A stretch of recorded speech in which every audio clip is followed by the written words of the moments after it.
person acts, learns and grows, whereas stays, delays and never grows.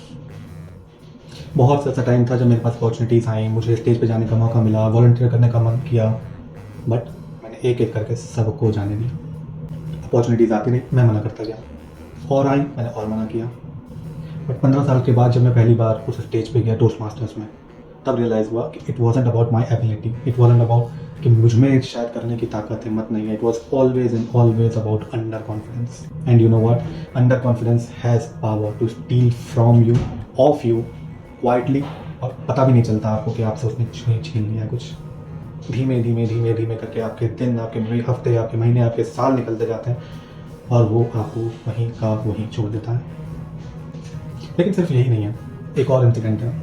कुछ साल पहले, शायद 6, 7, 8 साल, 10 साल पुरानी बात होगी, एक प्रोजेक्ट किया था हम लोगों ने, एक अंडर राइटिंग प्रोजेक्ट था। 2-3 महीने की काफ़ी प्लानिंग स्ट्रेटजीज़ के बाद में we were able to sell approximate 135 units of a single project by under writing that project in a decent society and location. बहुत मज़ा आया। 2 महीने के अंदर इतना बड़ा प्रोजेक्ट को हैंडल कर लेना, सेल कर लेना, बिल्कुल जीरो से स्टार्ट करके उसको इस लेवल तक लेकर के जाना was something that we were able to do.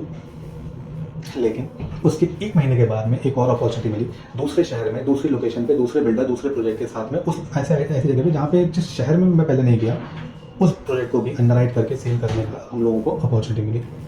But फिर क्या था, दिमाग में एक चीज़ आई, जब मैंने 1 महीने पहले बोले 2 महीने में पूरा का पूरा प्रोजेक्ट अंडरराइट किया, स्ट्रैटेजीज बनाई, मार्केटिंग करी, उसके लिए कस्टमर्स ढूंढे और वो सब कर लिया, तो ये भी कर सकते हैं। और क्या था, हम लोग कूद गए उसमें, उस प्रोजेक्ट को करने के लिए। 2-3 महीने, 4 महीने बीतने के बाद पता चला कि यार ये शायद कहीं ना कहीं गलत डिसीजन ले लिया।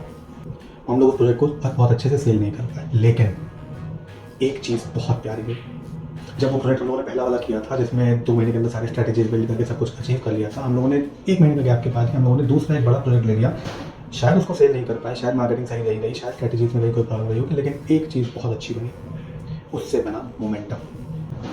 मोमेंटम एक ऐसी चीज़ जो आपको अंडर कॉन्फिडेंट इंसान में कभी नहीं मिलेगी। ओवर कॉन्फिडेंस होने से हो सकता है आप कुछ गलत करो, हो सकता है आप कुछ बहुत बड़ा एक ऐसा स्टेप ले लो जिसमें कुछ गलतियाँ हो, जिसमें कुछ नुकसान हो, जिसमें शायद आपके पास में टाइम, पैसे कहीं कुछ ज़्यादा खर्च हो जाए। लेकिन एक बात पक्की है, आप उसी जगह पे नहीं खड़े रहोगे जहाँ पे एक अंडर कॉन्फिडेंस इंसान रहता है। आप कहीं ना कहीं एक स्टेप आगे जरूर बढ़ोगे। हो सकता है स्किल्स के सेट में, हो सकता है नेटवर्किंग के सेट में, हो सकता है नए लोगों से आप मिल लो, हो सकता है कोई नया अपॉर्चुनिटी आगे चल करके मिल जाए। लेकिन एक बात पक्की है, अंडर कॉन्फिडेंट इंसान को कुछ नहीं मिलता, ओवर कॉन्फिडेंट इंसान को शायद कुछ मिले, शायद ना मिले, हो सकता है गलतियाँ हो, लेकिन अंडर कॉन्फिडेंट इंसान को कुछ नहीं मिलता, ये कंफर्म है। तो always remember one thing, over confident person acts, learns and grows, whereas the underconfident person stays, delays and never grows.